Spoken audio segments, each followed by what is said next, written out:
everyone in my YouTube channel, and today we are going to, as I mentioned, so I'm mostly talking about the medico legal. So आज जो हम लोग discuss करने जा रहे हैं ये है डिस्कशन रहेगा आपको हेल्थ से रिलेटेड रहेगा।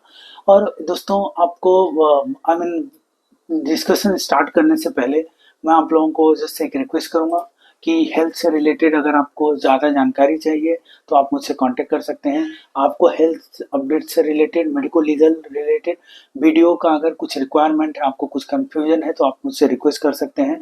मैं ट्राई करूंगा कि मैं बेस्ट पॉसिबल जो मेरे स्किल है, मेरे एक्सपीरियंस है और मेरी जो एजुकेशन है उससे मैं आपको ट्राई करूंगा वो इशू रिजॉल्व हो। तो इसके लिए आपको करना ये है कि आपको मेरा चैनल सब्सक्राइब करना होगा अगर आप चाहते हैं तो। So thank you everyone. So we will go for the today topic. So आज का जो टॉपिक है राइट टू हेल्थ के बारे में हम लोग बात करने वाले हैं। इस टॉपिक में हम लोग डिस्कस करेंगे what is health, okay, right to health क्या होता है। इसमें वेरियस आर्टिकल जो है इंडियन कॉन्स्टिट्यूशन में दिया गया है, लाइक आर्टिकल 21, 24, 39E और आर्टिकल 41, 42, 47, 48A, 51A। ये आर्टिकल हम लोग डिस्कस करेंगे शॉर्ट में और उसका इम्पैक्ट क्या होगा। टॉप हेल्थ इंडेक्स कंट्री, जो भी कंट्री है वर्ल्ड वाइज उसमें टॉप रैंकिंग कंट्री कौन कौन सी है जिनका हेल्थ इंडेक्स बहुत ही अच्छा है और हमारे इंडिया की रैंकिंग क्या है। इसके साथ में हमारा रिक्वेस्ट और सजेशन रहेगा और इसके बाद Q&A भी रहेगा, आप मुझे कमेंट में बता सकते हैं। तो चलिए हम लोग स्टार्ट करते हैं। तो हम लोग स्टार्ट करेंगे कि हेल्थ क्या है। तो अगर आप देखेंगे तो अगर if you go by the WHO definition, so health जो है, health is a state of complete physical, mental and social wellbeing and not merely the absence of disease और इन्फर्मिटी। सो यहाँ पे बोला गया है कि complete physical, mental, social wellbeing मतलब आपका ऐसा नहीं है कि आपके पास कुछ सपोज मैं सपोज मैं फिजिकली फिट हूँ, मेंटली फिट हूँ, अगर मुझे कोई डिजीज नहीं है, ठीक है, इसका मतलब ये नहीं कि मैं हेल्दी हूँ। Health means complete solution, means आप जो आई मीन इंडिविजुअल रहेगा वो फिजिकली हेल्थी रहेगा, मेंटली हेल्थी रहेगा, सोशल हेल्थी रहेगा। फिजिकली हेल्थी मीन्स उसका जो बॉडी का फंक्शन क्या है, ठीक है, स्ट्रेंथ क्या है, वर्टिलिटी क्या है।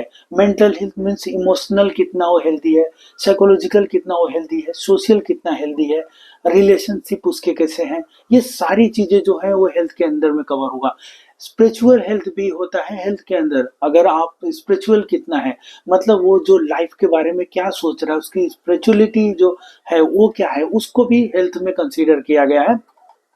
इमोशन को भी कंसीडर किया गया है, इमोशनली भी हेल्दी होना चाहिए। अगर कंप्लीट अगर पर्सन को हम लोग हेल्दी बोल रहे हैं तो इमोशनल भी हेल्दी होना चाहिए। इसके साथ में वो इंटेलेक्चुअल हेल्थ उसका होना चाहिए कि वो कॉग्निटिव फंक्शन जो उसका मतलब वो अलर्ट होना चाहिए, कॉग्निटिव होना चाहिए और उसके लर्निंग कैपेसिटी क्या है, IQ लेवल क्या है, वो सारी चीजें जो होती है हेल्थ में आती है। इसके साथ में इन्वायरमेंटल हेल्थ भी, आप कौन से कंडीशन में रह रहे हैं, किस इन्वायरमेंट में रह रहे हैं, वो सारी चीजें जो कवर होती है वो इन्वायरमेंट, हेल्दी इन्वायरमेंट में कवर होती हैं। और फिजिकली इन्वायरमेंट क्या है, ओके, तो कौन से एक्सपोजर में है, उस वो सारी चीजें कवर होती हैं। इसके साथ में ऑक्यूपेशनल हेल्थ, आप जहाँ पे काम कर रहे हो, ठीक है, आपका हेल्थ क्या है, आपका वर्क लाइफ बैलेंस क्या है, आपके काम किस प्रकार के हैं, आपकी बॉडी उसको सपोर्ट कर रही है क्या, आप प्रॉपर खुश हैं क्या, वो सारी चीजें देख के एक हेल्थ की कंप्लीट डेफिनेशन जो है वो WHO ने रिकमेंड किया हुआ है। अब इसमें कुछ फैक्टर होते हैं, लाइक जेनेटिक फैक्टर होते हैं, लाइफ स्टाइल हो सकती है, इन्वायरमेंट हो सकता है मीन्स आपकी मतलब हेल्थ जो है वो आपके यहाँ सुविधाएं क्या क्या हैं, और जो सोशियो इकोनॉमिकल फैक्टर जो है, आपकी इकोनॉमिकल कंडीशन क्या है, ये सारी जो चीजें हैं ये मिलके आपके हेल्थ के ऊपर इम्पैक्ट डालती हैं। तो ये हो गया हमारा हेल्थ से रिलेटेड जो हेल्थ का डिफिनेशन। अब हम चलते हैं दूसरी हमारा जो था, सो राइट टू हेल्थ, ठीक है। अब राइट टू हेल्थ की जब हम बात करते हैं तो हमारे पास इंडियन कॉन्स्टिट्यूशन आता है। इंडियन कॉन्स्टिट्यूशन जो बोलता है ये दो भागों में, दो पार्ट्स में डिवाइड हुआ है। एक है पार्ट 3 और एक है पार्ट 4। पार्ट 3 में जो हम बात करते हैं वो बात करते हैं हमारा फंडामेंटल राइट। सो हमारा जो इंडियन कॉन्स्टिट्यूशन है that provide the fundamental right to the citizen of the under the part 3 and under part 4. So the constitution of India give the directive directive to the state that make the law to the various principle for the welfare and development of the state. So जो part 3 है उसमें जो बताया गया है वो fundamental right, मतलब वो आपके मौलिक अधिकार है, वो मिलना ही चाहिए। और इसके बाद पार्ट 4 में फंडामेंटल राइट है, जिसमें ये होना चाहिए कि जो हमारी कॉम्पिटेंट अथॉरिटी है, जो स्टेट है, सेंट्रल हो या स्टेट है, ये स्टेट गवर्नमेंट है, इसको हमारे वेलबींग, हमारे हेल्थ के लिए जो जो लॉ बनाना चाहिए ताकि लोगों की जो लाइफ है, जो हेल्थ है, वो अच्छा हो। अब हम बात करते हैं वेरियस लॉ, वेरियस आर्टिकल। सो जो जो हम मैं एक समराइज करता हूं जिसमें हमारा कंप्लीट हेल्थ जो है वो उसको समराइज किया गया है। सो इसमें है आर्टिकल 21 जो बात करता है फंडामेंटल राइट का, आर्टिकल 24 अगेन फंडामेंटल राइट का।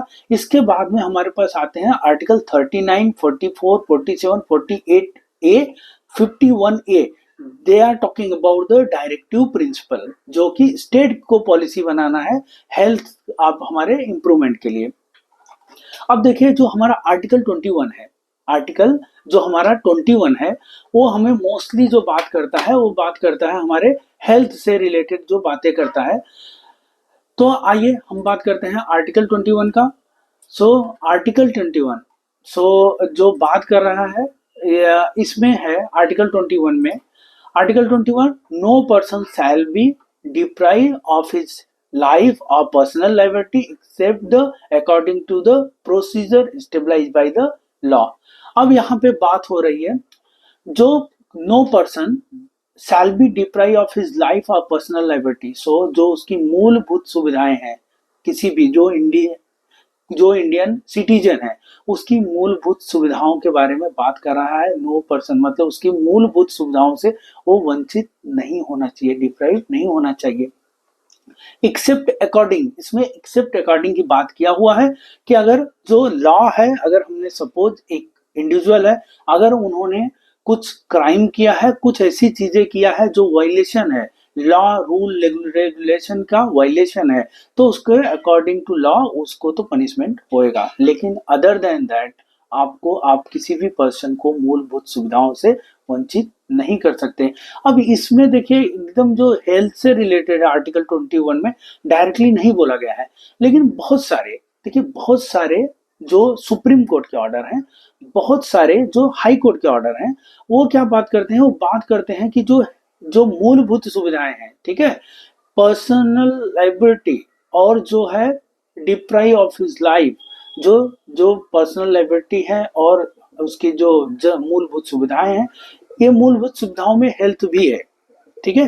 तो इसमें हेल्थ को भी कंसीडर किया गया है। तो राइट ऑफ हेल्थ जो है, राइट टू हेल्थ जो है, राइट टू मेडिकल केयर जो है, right to clean and pollution free environment है, ये सारी चीजें जो है आपके मूलभूत सुविधाओं में है। आप इससे आपको कोई भी गवर्नमेंट आपको वंचित नहीं कर सकती है। अब इसमें देखो अगर आप जाएंगे तो कुछ जो लैंडमार्क जजमेंट है, लाइक आप देखेंगे state of Punjab versus Mahendra Singh Chawla, ठीक है। इसमें सुप्रीम कोर्ट का ऑर्डर है जो कि उन्होंने बताया है कि किसी भी पर्सन को मूलभूत सुविधाओं से हम वंचित नहीं कर सकते, किसी भी व्यक्ति को मूलभूत सुविधाओं से वंचित नहीं किया जा सकता है। तो ऐसे ही जो बहुत सारे जो लॉ हैं वो इसमें बात करते हैं, और बहुत बार हमारे सुप्रीम कोर्ट का ऑर्डर आया हुआ है, बहुत सारे हाई कोर्ट का ऑर्डर आया हुआ है। इसमें मेंशन है कि जो राइट टू हेल्थ जो है वो उसके साथ में right to live life with dignity और right to medical care, right to health facility, right to clean environment, right to safe drinking water, right to nutrition, right to shelter, ये सारी चीजें जो है ये बात करती हैं, ये उसको कवर करती हैं। अब इसमें देखिए मैंने ऑलरेडी एक बताया हुआ है एक लैंडमार्क जजमेंट, और भी जजमेंट है like Apollo hospital versus state of Tamil Nadu 1993 में था। राइट टू हेल्थ फैसिलिटी में स्टेट ऑफ पंजाब वर्सेस मैंने आपको बात किया। एक और है पंजाब का ही केस है, राइट टू हेल्थ फैसिलिटी में state of Punjab versus Mahendra Singh Chawla 1997 में। राइट टू क्लीन इन्वायरमेंट में Subhash Kumar versus state of Bihar 1991 का केस है। Right to safe drinking water में आप देखोगे तो नर्मदा बचाओ आंदोलन है वर्सेस यूनियन ऑफ इंडिया 2000 का ये है। तो इसके लिए आर्टिकल 21 जो बोलता है तो गवर्नमेंट ने कुछ पॉलिसी भी बनाई हुई है। तो अगर आप देखेंगे तो नेशनल रूरल हेल्थ मिशन 2005 में बना हुआ है। इसके बाद आप देखेंगे नेशनल अर्बन हेल्थ मिशन, ये 2008 में बना हुआ है। नेशनल हेल्थ पॉलिसी 2017 में है, 2017। आयुष्मान भारत योजना 2018। ये कुछ ऐसे बनाए गए हैं, पॉलिसी बनाई गई है, कुछ ऐसे मिशन हैं जिससे हम लोग हेल्थ को कवर करते हैं, जो गवर्नमेंट है वो हेल्थ को कवर करती है। और लोगों का लिविंग स्टैंडर्ड है, जो वेल बीइंग है, जो हेल्थ है, उसमें सुधार का काम किया जाता है। तो ये देखिए, ये तो हो गया आपका हेल्थ से रिलेटेड बातें, जो हम लोगों का हेल्थ है वो क्या होना चाहिए, कैसे होना चाहिए। अब अगर हमने आर्टिकल 21 हमने ऑलरेडी बात कर लिया हुआ है, तो हमारे पास कुछ और जो है आर्टिकल हैं जो हम बात करेंगे, और जो आपको हम लोगों को अंडरस्टैंडिंग में हम लोगों को समझने में महत्वपूर्ण होएगा। कि लाइक एक देखिए, बहुत MC Mehta versus union of India, बहुत ही मतलब आप अगर लॉ स्टूडेंट है या आपको कोई भी मेडिकल से अगर लीगल रिलेटेड अगर आप थोड़ा भी आपको जानकारी चाहिए, तो MC Mehta versus union of India बहुत लैंडमार्क जजमेंट है, जो कि बात करता है लोगों के हेल्दी लाइफ के ऊपर बात करता हुआ है। अब यहाँ पे जो हमने बात किया था, हम कौन कौन से आर्टिकल के बारे में बात करेंगे, तो आर्टिकल 21 हमने बता दिया।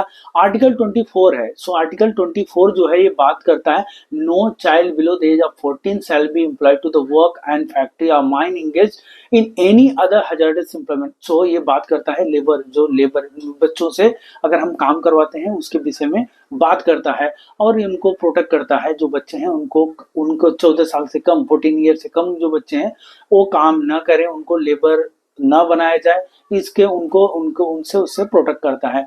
अगर हम बात करते हैं article 39E, so article 39E जो बात करती है वो बात करता है कि right to health of the man women working to protected by the article 39E। So इसमें बात कर रहा है, state should make the policy to preserve the health and strength of the worker. So जो स्टेट है वो एक policy बनाना चाहिए जिसमें सबको कवर किया गया है, मेन वुमेन और सारे लोग, बच्चे हैं, बुजुर्ग हैं, सारे लोगों को, जेंडर को, एज को, सारे लोगों को कवर किया गया है, जिसको जो जो जिनका हेल्थ अच्छा रहे और उनको कोई उनके साथ फोर्सफुली काम न कराया जा सके। अब इसके बाद आर्टिकल 39E के बाद हम आते हैं article 41। So again state should make the provision of the securing the right to the work, education and public assistance in case of the old age, sickness and disablement। तो ये जो हमारे बुजुर्ग हैं उनके बारे में बात कर रहा है।